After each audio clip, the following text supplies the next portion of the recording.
Hello and welcome to the Lib Dem Podcast. I'm John Potter and I haven't got my wife to introduce me to this episode. Clearly, she just does not love me enough. But if I did have two daughters, they would also not want me to talk about stopping the boats as much as Richie Sunak does.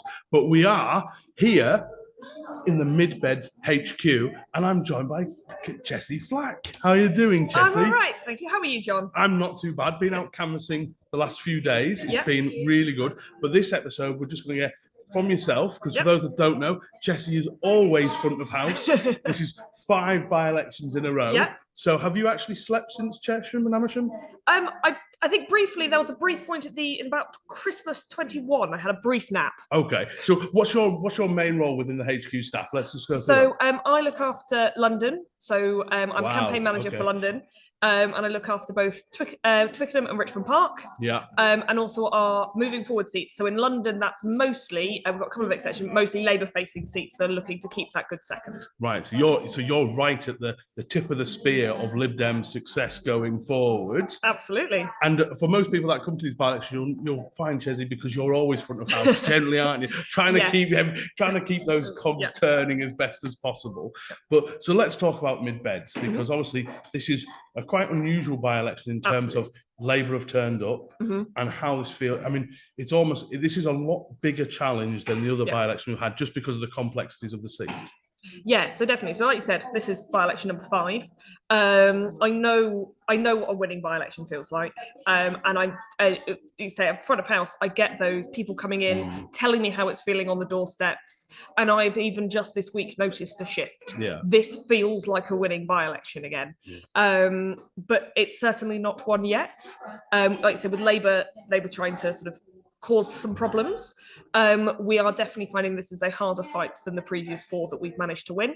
And fundamentally, the way that we're going to do this one is going to be volume. We need to get more people through the doors, more people knocking on doors, more people delivering leaflets than Labour possibly can, to prove that we're the ones that can beat the Conservatives here. And are we getting a little bit of almost, well, it depends, you can tell me actually. I mean, Lib Dems, are we getting a little bit complacent with these by-elections because we've had such historic wins? Is that now a little bit of a fear that actually we think, overturning a multiple huge overturns that we've had in all these seats is really rare? The ones we've done so far have been historic. Yeah, so this would be the largest by-election, largest majority ever overturned in a by-election. The previous largest majority ever turned in the by-election was Tiverton and Honiton last summer. So yes, we do have form. We know what we're doing when it comes to turning over these massive majorities.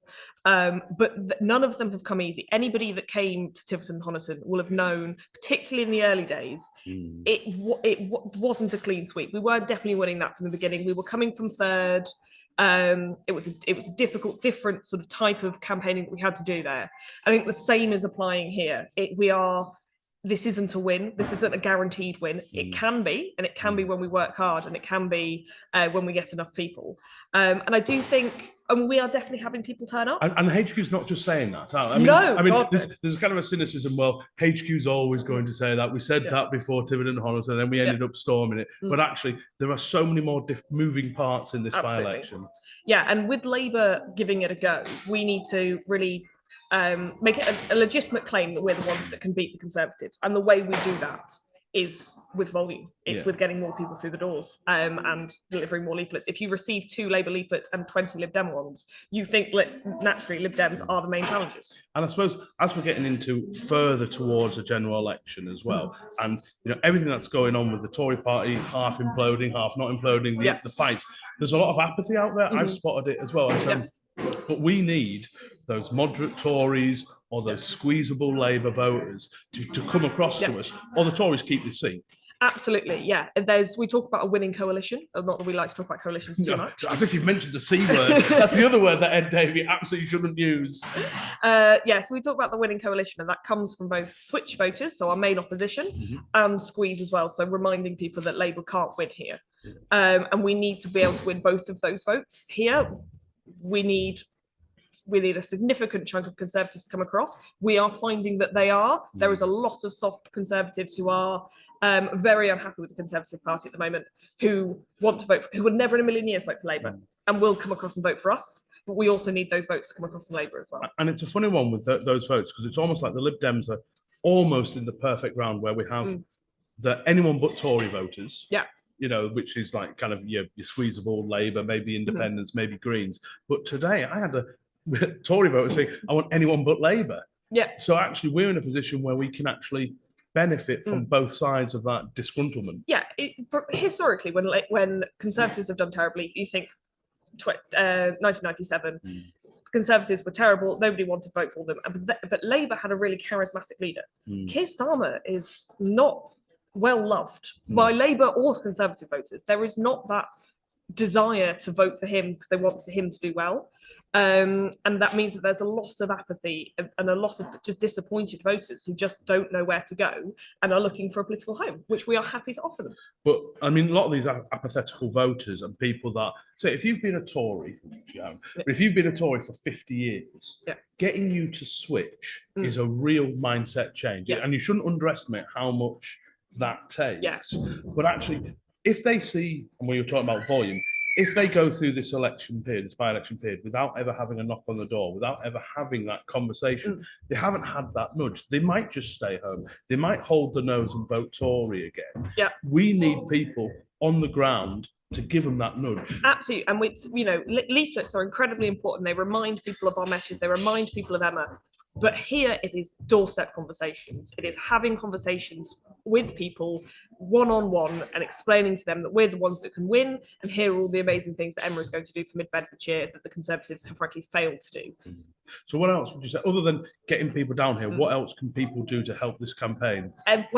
Making phone calls. We've got, if you go to libdems.org.uk/make-calls, that has all of the details of phone banks and Mara phones and things, so you can phone people to encourage other people to come down. If you can come down yourself, because we'd love to see you. You get a lovely welcome. But also, if you're able to donate, anything like that will make a difference to the campaign. And we should just point out, I mean, I put a little video on the Mid-Beds Facebook page, which is also is a really good place to go to get latest information, where you can stay, where the HQs are, etc. Is that this is really important, not just in terms of Mid-Beds, which would be brilliant. An extra MP gives us that national coverage we want. We get to see another Lib Dem stunt at some point, maybe. But it's for all our seats. So if you've got local elections like I have next year, or the general election next year, a lot of our vote comes from squeezing other parties. Absolutely. And if Labour suddenly get their tails in the air, which they've just won Hamilton by-election up in Scotland last night, if Labour win or come ahead of us in any sort of way, how does your squeeze work going forward? It's really difficult. It's really tough. So I'm a councillor in Wimbledon, so England's #1 target seat. We lost by just 628 votes in 2019. But Labour got over 10,000 votes. That is a lot of Labour that still exists within Wimbledon that needs to be squeezed and needs to be squeezed down. And if we don't win this, which we absolutely can, provided we get enough people, we are at serious risk of Labour getting excited. And they are not going to win a lot of our target seats. They're not going to win against the Conservatives, but they could deprive us of the win. Yeah, and we saw that in 2019. Labour are terrible at being able to control their activists. Absolutely. I was in Hazel Grove trying to get Lisa Smart elected in 2019 in the pouring rain. And this was clearly a Lib Dem versus Tory seat, one of our key target seats.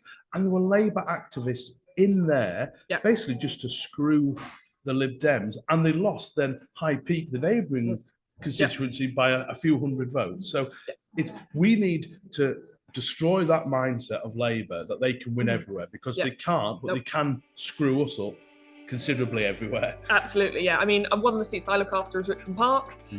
45 votes we lost by in 2017.